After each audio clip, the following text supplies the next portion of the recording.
절반 이상의 국민은 윤석열 대통령 당선인이 국정 수행을 잘할 것으로 전망한다는 여론조사 결과가 오늘 발표됐습니다. 과거 역대 대통령들보다는 다소 낮은 수치인데요. 특히 더불어민주당을 지지한다고 밝힌 응답자 가운데선 85.2%가 부정적으로 내다봤습니다. 다만 신적폐청산과 맥을 같이 하는 차기 대통령의 1순위 국정가치가 무엇이냐라는 질문에 부정에 대한 공정한 처벌로서의 정의가 1위를 차지했는데요. 이게 뜻하는 바가 무엇인지 살펴보는 시간을 갖도록 하고요. 이 밖에 논란이 되고 있는 오늘 문재인의 발언을 저격해봅니다.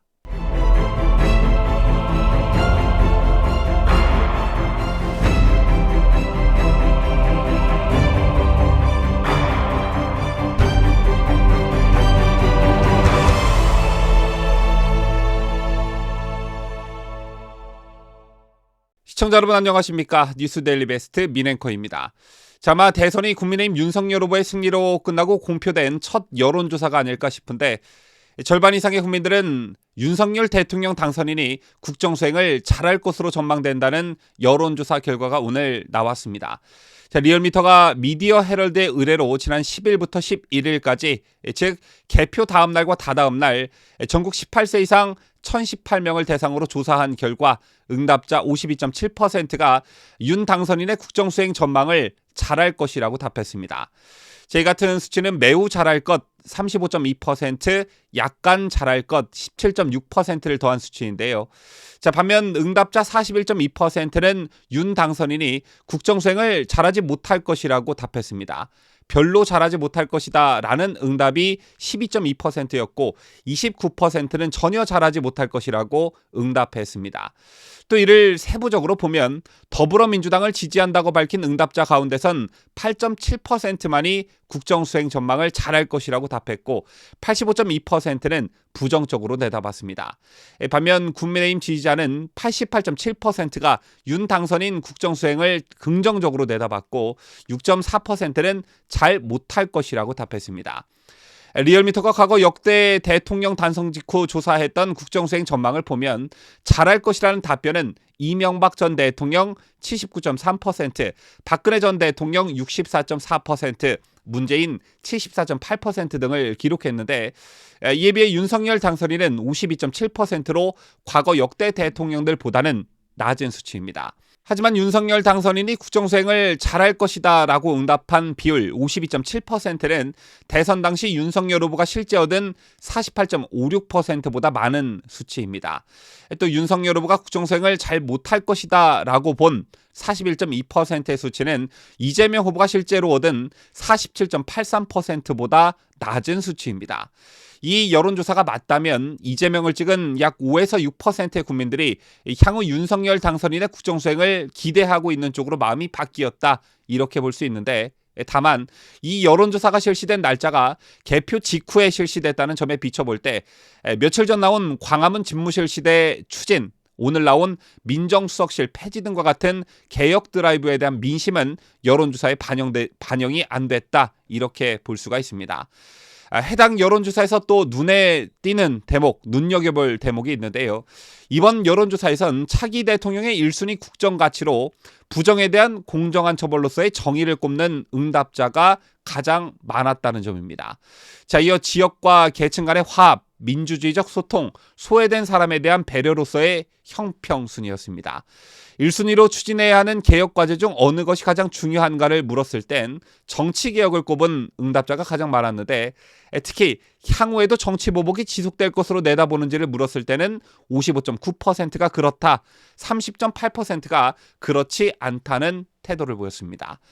저는 차기 대통령의 1순위 국정가치가 부정에 대한 공정한 처벌을 해서 정의를 실현해야 한다는 응답자가 가장 많이 나왔다는 점과 향후에도 정치보복이 지속될 것이다 라고 응답한 국민이 절반을 넘었다는데 주목하고 싶은데요. 이 두 개를 연결지어 본다면 설사 그것이 정치보복이라 할지라도 부정부패에 대한 공정한 처벌은 반드시 해서 정의를 실현해야 한다고 생각하는 국민들이 많다. 이런 해석이 가능한 부분이기 때문입니다. 요즘 종편 패널들과 신문 사설에서 도배되다시피 하고 있는 협치와 상생 이런 건 부정부패를 단죄하고 난 다음에 해도 된다 또 뭐 이런 해석도 가능할 것입니다.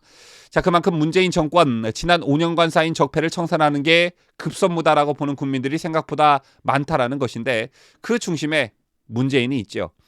이런 가운데 오늘 문재인이 대선이 끝난 후 첫 메시지를 내놨습니다. 문재인이 주재한 수석보좌관 회의에서 나온 말인데 아전인수격 문재인의 이 발언을 들은 국민들은 아마 어이가 없어서 혀를 차셨을 거라 생각합니다. 문제는 오늘 수석보좌관 회의에서 많은 갈등과 혐오가 표출된 격렬한 선거를 치른 지금이야말로 통합과 포용의 정치를 위해 나아가야 할 때라고 강조했습니다. 다음 정부에서 다시 여소야대의 국면을 맞게 됐지만 그 균형 속에서 통합과 협력의 정치를 해달라는 것이 국민의 요구이고 시대의 정신이라고 생각한다. 이렇게 말했는데 자, 이거 적폐 수사의 대상인 자가 국민 뒤로 숨는 듯한 인상을 주기 충분한 발언이죠.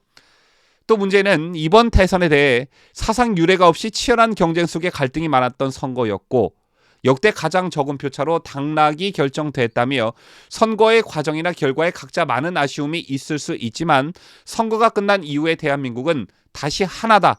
우리 정부는 차기 정부가 국정공백 없이 안정적으로 출발할 수 있도록 협력해 나가겠다고 말했습니다.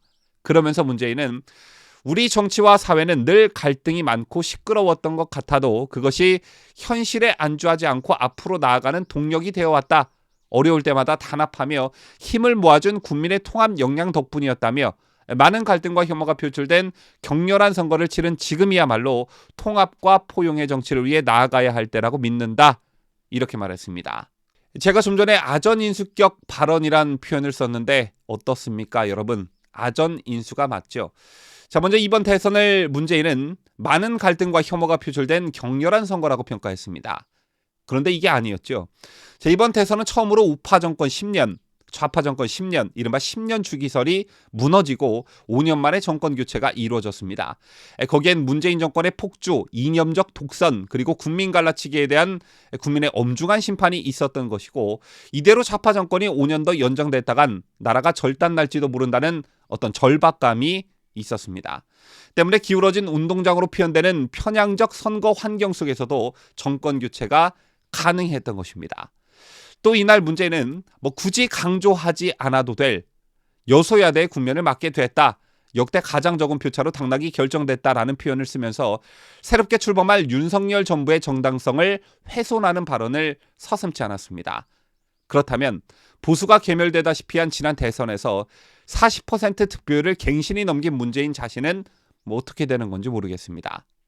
어쨌든 무엇보다 많은 갈등과 혐오를 야기시킨 당사자가 이번 대선을 그렇게 평가하고 표현했다는 점에서 다시 한번 얼굴 한번 참 두껍구나 이걸 실감하게 되는데요. 아직 윤석열 정부가 공식적으로 출범하려면 한 달 반 정도의 시간이 남아 있습니다.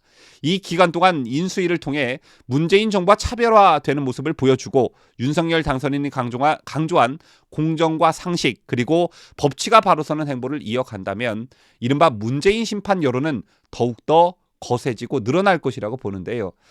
문재인 정권과 더불어민주당의 가장 큰 잘못으로 지적되어 왔던 게 바로 잘못을 인정하지 않는다는 거였습니다. 언제쯤 이들로부터 진심 어린 사과를 들을 수 있을까요? 지금까지 저는 자유대한민국을 수호하는 뉴스데일리 베스트 민앵커였습니다.